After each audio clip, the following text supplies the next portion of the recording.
Good morning everyone, welcome to police वाला classes. आज 15 October है, तब हम अपनी करंट अफेयर्स की क्लास स्टार्ट करते हैं। कल की गुड न्यूज है, इंडिया ने पाकिस्तान को एक कंफर्टेबल विन हासिल की है उनके अगेंस्ट। तो अब हम अपनी क्लास एक पॉजिटिव नोट के साथ स्टार्ट करते हैं। समय और शिक्षा का सही उपयोग ही व्यक्ति को सफल बनाता है। जितना अपने समय का सदुपयोग करें, जितना ज्यादा हो सके पढ़ाई पे फोकस करें एज ए स्टूडेंट या अच्छे कार्यों में अपना समय लगाएं, जिंदगी में सफलता मिलेगी आपको इससे।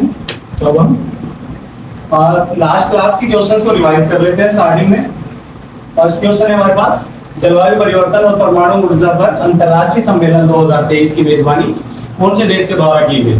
तो यह मेजबानी की गई थी यूएई के द्वारा। नेक्स्ट था, रसबली को जीआई टैग मिला है, यह कहाँ का व्यंजन है? तो यह व्यंजन है उड़ीसा का।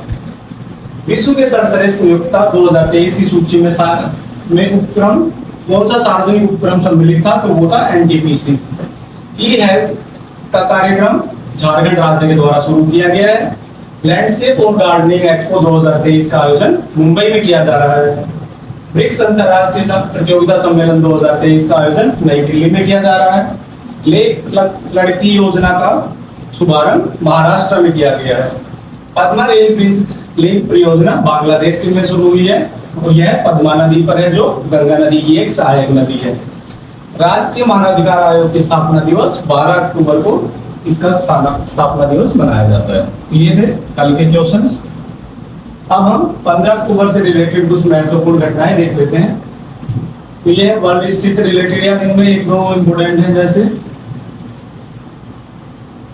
1924 में आज के दिन अमेरिकी राष्ट्रपति कोलविन कुनेडिस ने स्टैच्यू ऑफ लिबर्टी को राष्ट्रीय स्मारक घोषित किया था दोस्तों। कितना इम्पोर्टेंट रहेगा देख लीजिए, और तो कोई खास इतना है नहीं। अब हम सीधे क्वेश्चंस पे आते हैं। फर्स्ट क्वेश्चन है हमारे पास, हाल ही में किस राज्य सरकार ने सेतु बंधन योजना के तहत 7 पुल परियोजनाओं को मंजूरी प्रदान की है? पहले तो हमें ये देखना है कि सेतु बंधन परियोजना है क्या। इंपोर्टेंट रहेगा दोस्तों, याद रखिएगा। तो जो सेतु बंधन योजना है वो राष्ट्रीय राजमार्ग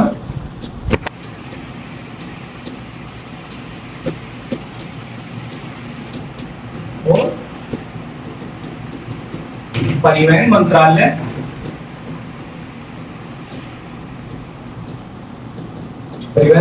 के द्वारा चलाई गई एक योजना है। और इस योजना की शुरुआत 2016 में इसका अनाउंसमेंट भारत के प्रधानमंत्री जी के द्वारा इसका 2016 में इसका शुरुआत हुई थी। अगर हम बात करें भारत के फिलहाल परिवहन मंत्री कौन है, तो भारत के परिवहन मंत्री हैं नितिन गडकरी।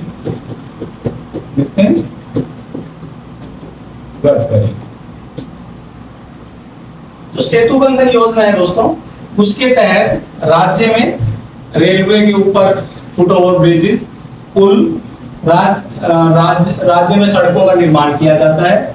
और जो यह परियोजना है दोस्तों, यह शुरू की गई है अरुणाचल प्रदेश में। अरुणाचल प्रदेश, जैसा आप सबको पता है, चाइना बॉर्डर से लगा हुआ एरिया है। तो वहां पे सड़क और राजमार्गों को तेजी से विकसित करने के लिए 7 पुलों की परियोजनाओं को मंजूरी प्रदान की गई है। कौन सी परियोजना के तहत? सेतु बंधन योजना के तहत मंजूरी प्रदान की गई है। अब हम देख लेते हैं, इस परियोजना की कुल लागत 118 करोड़ 50 लाख रुपए है। अगर हम उद्देश्य की बात करें, अरुणाचल प्रदेश के सामाजिक आर्थिक विकास को बढ़ावा देने के लिए है। और सड़क और परिवहन मंत्री श्री नितिन गडकरी ने 7 करोड़ की परियोजना को मंजूरी प्रदान की है। अगर अरुणाचल प्रदेश के बारे में कुछ फैक्ट्स देखें तो वहां पे एक फेमस दिबांग बांध है, गंगा नदी बांध है, ऊपरी सियांग है, और ऊपरी सियांग ये जल विद्युत परियोजना है दोस्तों। तो ये कुछ इंपोर्टेंट फैक्ट हैं अरुणाचल प्रदेश से रिलेटेड। अब हम अपना नेक्स्ट क्वेश्चन देखते हैं। हाल ही में भारत और किस देश के मध्य कोर कमांडर स्तर की 20वें दौर की बैठक हुई है? तो जो कोर कमांडर स्तर की बैठक हुई है दोस्तों, वो भारत और चीन के मध्य हुई है। अगर हम बात करें भारत और चीन के रिश्तों की, तो भारत और चाइना के रिश्ते दोस्तों उतार चढ़ाव बढ़े रहे हैं जब से भारत आजाद हुए उसके बाद में। अगर हम बात करें विवादित क्षेत्रों की जिनके ऊपर भारत और चाइना के मध्य विवाद रहा है, तो चाइना जो भारत और पहले हम देख लेते हैं, चीन और भारत को कौन सी रेखा बांटती है? भारत को मैकमोहन रेखा बांटती है दोस्तों। तो जो चाइना है वो इस मैकमोहन रेखा को मानने से ही इनकार कर रहा है, भारत इसे मानता है। इसके पश्चात अरुणाचल 1962 में दोस्तों चाइना ने युद्ध, जब चाइना और भारत का युद्ध हुआ उसमें अरुणाचल प्रदेश के काफी हिस्से पर कब्जा कर लिया था। हालांकि बाद में उसने युद्ध विराम घोषित कर दिया था और अपनी सेनाएं वापस बुला ली थी। भारत और चीन के मध्य मुख्य विवाद है अक्साई चीन व अरुणाचल प्रदेश को लेकर।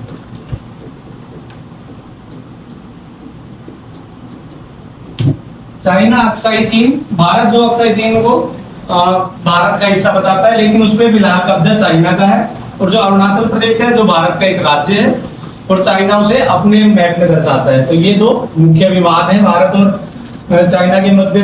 अगर हम बात करें चाइना के साथ भारत के कितने राज्यों की सीमा लगती है, तो वो है दोस्तों 5 राज्यों की सीमा बांग्लादेश चाइना के साथ लगती है भारत की।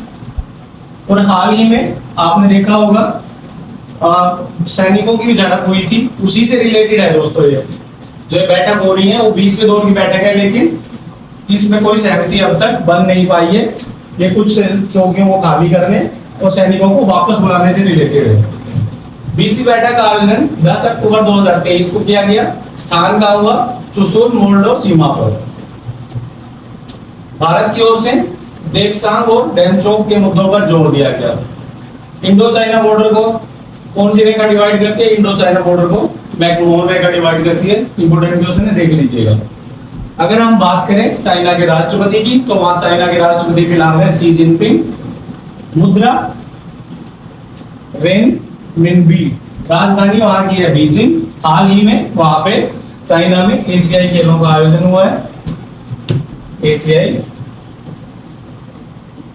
खेलों का आयोजन चाइना में हुआ है। और भारत कौन से पोजीशन पे रहा है? भारत एक लंबे समय के बाद 4th पोजीशन भारत की एशियाई खेलों में रही है। भारत ने 107 मेडल उसमें प्राप्त किए थे। फर्स्ट टाइम है जब भारत ने 100 से ऊपर मेडल प्राप्त किए थे। अब हम आते हैं अपने टॉपिक पे। हाल ही में चीन एशियाई खेलों का आयोजन हुआ जिसमें 107 पदक प्राप्त करके भारत ने 4th पोजीशन हासिल की थी। ये थे चाइना से रिलेटेड और भारत से रिलेटेड कुछ इंपोर्टेंट पॉइंट्स। नेक्स्ट क्वेश्चन है, हाल ही में इसरो का दूसरा स्पेस पोर्ट किस राज्य में स्थापित किया जाएगा? तो यह कहां पे स्थापित किया जाएगा? यह है इसरो का लोगो दोस्तों। यह स्थापित किया जा रहा है तमिलनाडु में।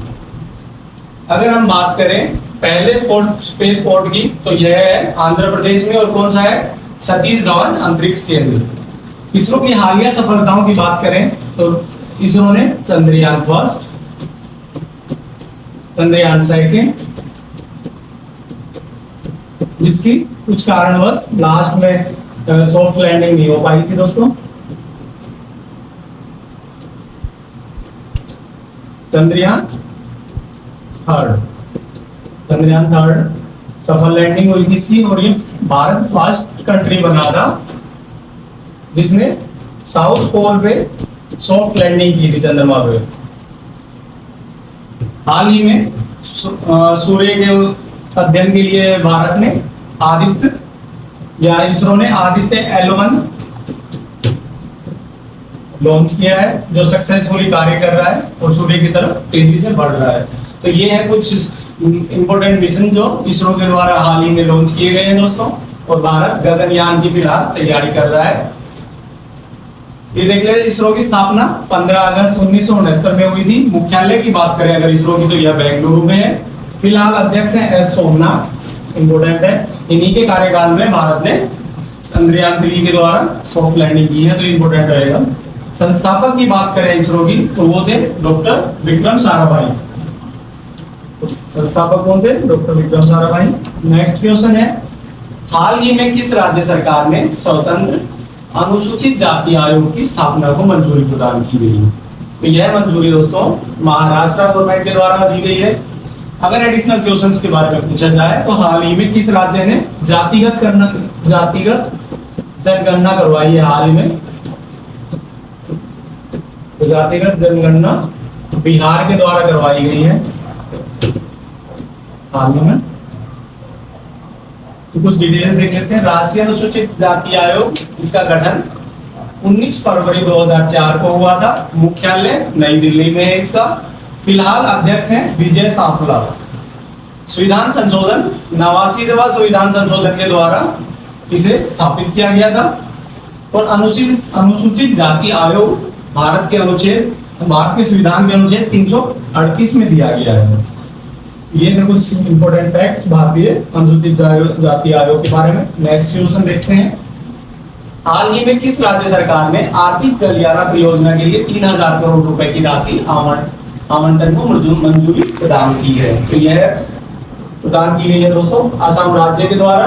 तो असम में जो आर्थिक गलियारा है दोस्तों, वो स्पेशल इकोनॉमिक जोन्स हैं, जो राज्य में किसी भी राज्य में उद्योगों को बढ़ावा देने के लिए ये स्पेशल इकोनॉमिक जोन बनाए जाते हैं। SEZ नाम सुना होगा आपने, स्पेशल इकोनॉमिक जोन्स। इनकी संख्या लगभग दोस्तों भारत 326 के आसपास है, जिनमें से वर्किंग में 256 है। तो असम गवर्नमेंट ने इनको हाल ही में मंजूरी प्रदान की है।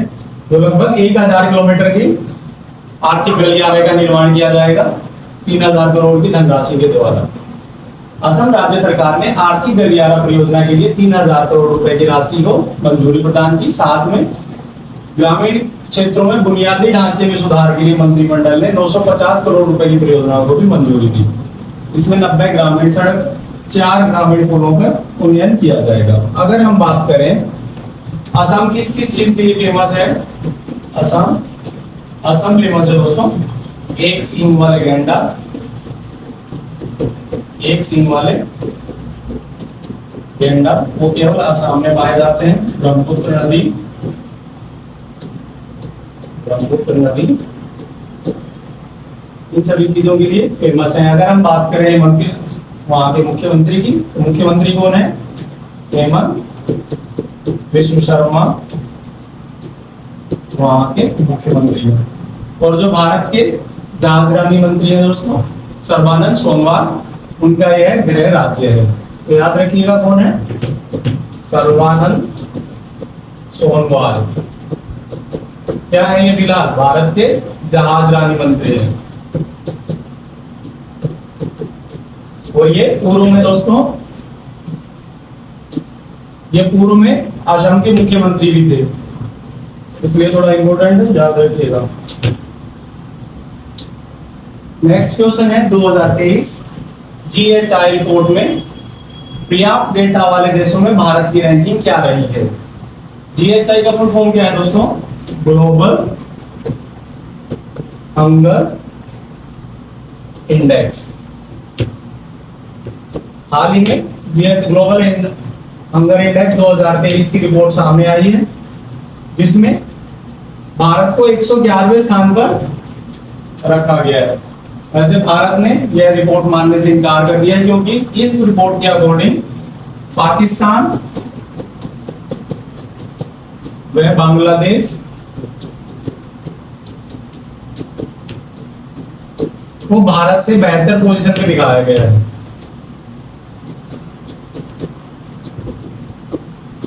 बेहतर पोजीशन पे दिखाया गया है।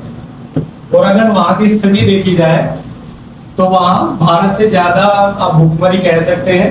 तो भारत गवर्नमेंट ने इस रिपोर्ट को टोटली इग्नोर कर दिया है। अगर हम बात करें 2023 GHI रिपोर्ट में भारत को 125 देशों में से 111वां स्थान दिया गया है। भारत का स्कोर 28.7 है, जो भुखमरी के गंभीर स्तर को दर्शाता है। इसमें पाकिस्तान को 102, बांग्लादेश को 81 और नेपाल को 69 पोजीशन दी गई है। अगर हम बात करें ग्लोबल हंगर इंडेक्स की, तो यह इसका प्रकाशन कंसर्न वर्ल्ड वाइड के द्वारा किया जाता है दोस्तों। और इसमें अगर शीर्ष पोजीशन की बात की जाए तो शीर्ष पोजीशन पर रहा है बेलारूस, याद रखिएगा, इंपॉर्टेंट है। ग्लोबल हंगर इंडेक्स दोस्तों, भारत की रैंकिंग और जो शीर्ष स्थान पर है उनको आप बिल्कुल नोट डाउन कीजिएगा, काफी इंपॉर्टेंट है, मैक्सिमम एग्जाम्स में पूछे जाते हैं। अगर इसमें ग्लोबल हंगर इंडेक्स में कुल सम्मिलित देशों की बात की जाए तो इसमें 125 देशों को सम्मिलित किया गया था। सबसे निचले स्थान की बात करें तो यहाँ पे चाड, नाइजर और लेसोथो लास्ट पोजीशन पे रहे हैं। नेक्स्ट है सत्यजीत रे उत्कृष्ट फिल्म लाइफ टाइम पुरस्कार से किसे सम्मानित किया जाएगा? तो ये है दोस्तों माइकल डगलस। तो माइकल डगलस को सत्यजीत रे पुरस्कार से सम्मानित किया जाएगा। अगर हम बात करें सत्यजीत रे के पुरस्कार की तो इसकी स्थापना 1999 में 30वें भारतीय अंतर्राष्ट्रीय फिल्म महोत्सव में की गई थी। और उद्देश्य की बात करें तो सिनेमा में असाधारण योगदान देने के लिए यह प्रदान किया जाता है। हाल ही में इसका आयोजन 20 से 28 नवंबर 2023 के मध्य किया जाएगा। यह इसका 54वां संस्करण होगा। और कहां पे आयोजित किया जाएगा सत्यजीत रे पुरस्कार समारोह? यह गोवा में आयोजित किया जाएगा। माइकल डगलस हॉलीवुड के प्रतिष्ठित अभिनेता और निर्माता है दोस्तों, ठीक है।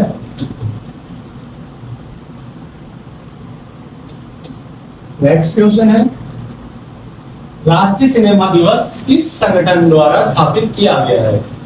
तो ये है दोस्तों नेशनल सिनेमा डे। अगर आपसे पूछ लिया जाए नेशनल सिनेमा डे कब मनाया जाता है? नेशनल सिनेमा डे 13 अक्टूबर को मनाया जाता है दोस्तों, जो अभी हाल ही में मनाया गया था। और ये किसके द्वारा? मल्टीप्लेक्स सिनेमा एसोसिएशन,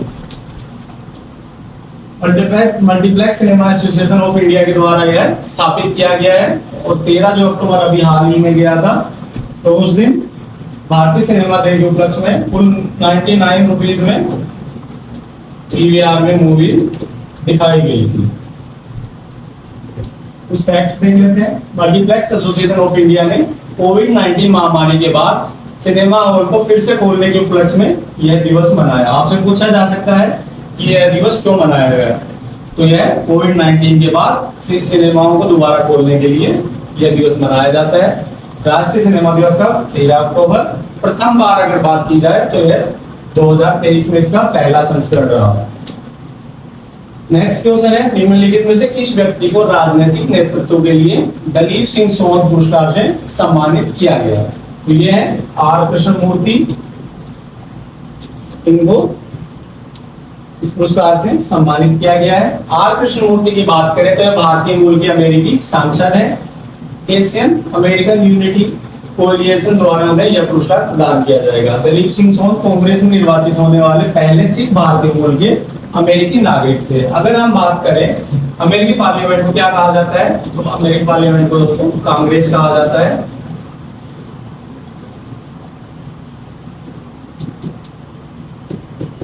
और वहां पे हाल ही में राष्ट्रपति कौन है अमेरिका के? ये आप कमेंट बॉक्स में बता दीजिएगा।